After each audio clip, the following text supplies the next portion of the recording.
How's it going, everyone? Welcome and thank you for stopping into the channel. Today I have a exciting first impressions to do for you guys. Why don't we go ahead and cover what I have in the pockets right now.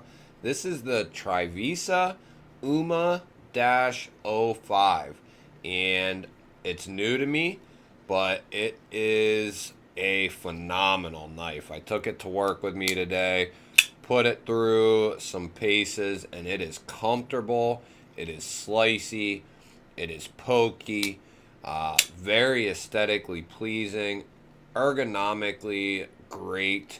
The pocket clip works very well. As much as I would prefer a different looking clip, as far as being useful and ease of putting it in the pocket, getting it out of the pocket, the clip works really well. So I can't complain too much. Other than aesthetics, the clip works perfect. So that is the Trivisa UMA-05. And here we have the Kaiser Clairvoyant. This thing is phenomenal. I have been testing the shit out of this bad boy, and the plunge lock is holding up. The S35VN is doing phenomenal. The transitions of the carbon fiber to the titanium are great.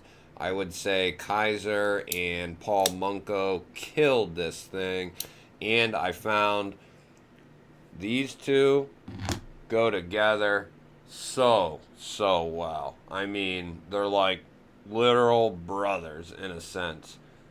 So cool. So I'm happy to find some knives that are kind of like twinsies. So here we go, guys. You saw the ADV on the patch, or on the pouch here. This is like a digi camo pouch. Andre de Villiers. This is the first time I've ever checked one of these out. And if it wasn't for our good buddy, my good buddy, a huge supporter of the channel, KARCO. Thank you, brother. He sent me in some knives that I've never checked out before. And most likely wouldn't have been able to check out for quite some time at this point. And he also gifted me a knife. Huge shout out to you, brother. Thank you so much. I will try and link his socials down in the description. Go give him a follow. Give him a shout out down in the comments. And while you're down there, you might as well hit the thumbs up. And if you're here and you're not subscribed, while you're down there, you might as well hit the subscribe button. Makes sense? Anyway, back to the knife here. So, this is an Andre de Villiers. It is a mid-tech. It's called the Tac Butcher. This is from South Africa, just like Andre de Villiers is from South Africa. So this is all new to me. I've never actually even seen this model before. And there's a reason. I haven't really looked at many Andre de Villiers, period, and there's a reason for that. This knife retails for a minimum that I found it was $460, and that was all out of stock. I'm willing to bet these go for 500 plus easily. So our boy KARCO did not cheap out on this bad boy at all. So let's start with, this is just a first impressions, guys, and then we'll have an overview and a semi-review to come. Short-term review anyway.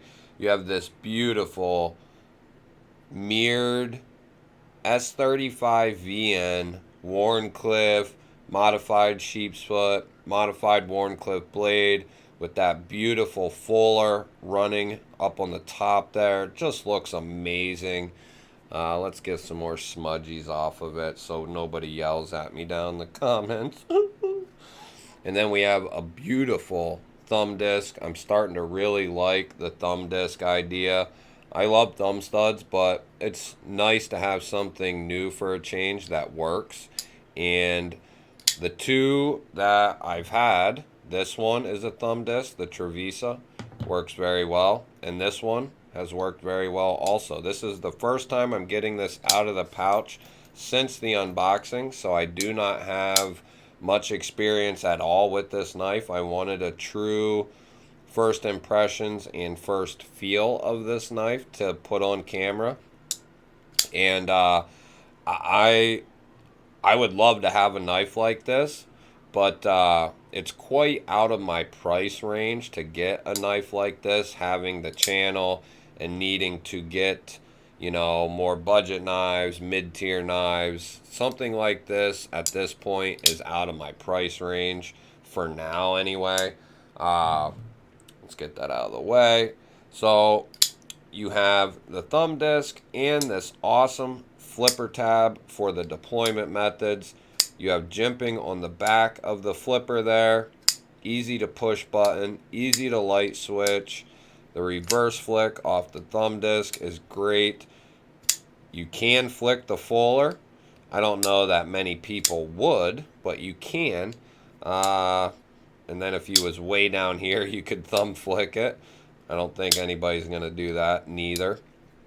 You do have a titanium frame lock. This titanium looks almost bronze washed or something of that nature. Very well done. You have this circular milling done for aesthetics and for weight relief. Looks very good in my opinion. You have a cool little pivot. Very minimal hardware. 2 body screws and a pivot screw. And on the back you have 2 pins, 2 clip screws, and your pivot.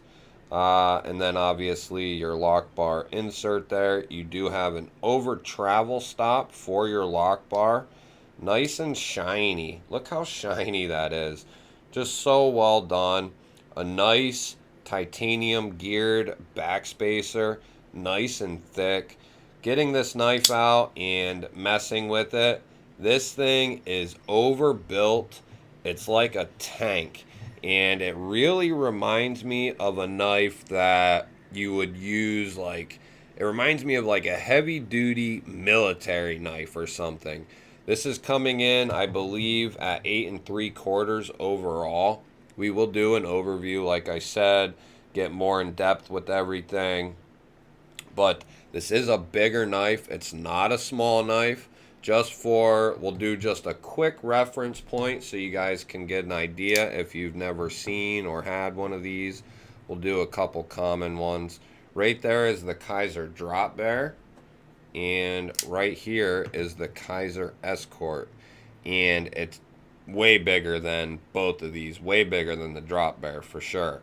But 8 3/4 or so overall with a 3 3/4 inch blade. So it's a big boy, and I love that mirrored finish, but it definitely is a fingerprint magnet. They do have acid washed and coated, and I think there's a ton of flavors of this knife from what I've seen. The carry looks pretty good. It looks like it'll stop right there at that pocket clip screw. Let's go ahead and get our GBALL Vision Forest Hank out and see what it looks like here quick. So it will hit that screw there. You do not have much sticking out at all. Just enough to get your fingers on there. Pull that guy out. Good retention, but it does go in easy. Seems like it'll come out easy. Shout out to Forest Hanks. Great job on the Hanks. Love you, Forrest. This thing is ergonomically awesome, and I love that thumb disc to put my thumb on. You know, if you was really going to use this guy, you could put a lot of comfortable downward pressure on this thing. Look how thin that is. That almost looks like the blade. So this is a hollow grind. Nice, and it's so well finished. Nice hollow grind here. Very slicey, I'm assuming. I have not cut anything with it, obviously. This is the first time I'm really handling this knife. Let's get out some, how fitting, the last piece of phone book paper for the Mid-Tech. Let's see, I don't know how much KARCO has used this.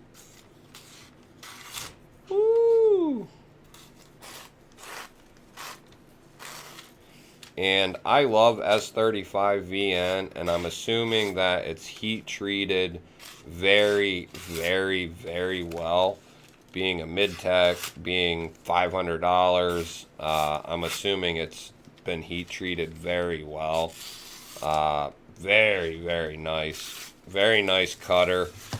You guys know, if you've watched any of my previous videos or you're a part of the channel, I absolutely love sheep's foot blades, Wharncliffe blades.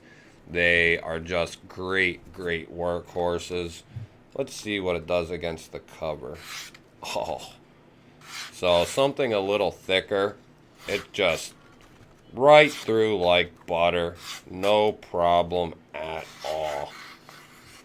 Look at that. That thing is a slicing beast. And I have to believe that that mirrored finish also helps aid in gliding through material. A little bit, anyway. That's just something I think, but who knows. Ergos are great. Aesthetics are great. This thing's a beast. The action, you know, it's a bigger knife. It thwacks out.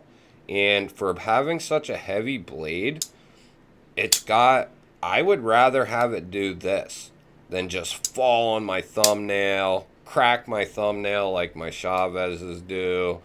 This is nice. You give it a little something, and it closes. So I prefer this hydraulic-y close. I like it. I wonder how the hell he did that. Because typically a heavier blade like this is just going to fall to your thumb and then fall closed. Typically. That is very well done. I am thoroughly impressed with this guy. From blade to handle, very well finished. I really like this knife. It is definitely different and out of the norm. Very unique looking, you know. I like how you have the circular milling done, the circular hole here, the circular thumb disc. It just kind of, the circular lanyard hole, it just really flows together. The lines are nice. It's thick enough that it's just very comfortable, even being a bigger knife. Now, I like bigger knives, so this is just right up my alley. Very comfortable. We will definitely be doing an overview, an in-depth overview of this guy. I'll probably be sending this back to KARCO very soon. So I'm going to try to do just a mild short-term review on this guy. I'm not carrying it. I'm not going to beat it up.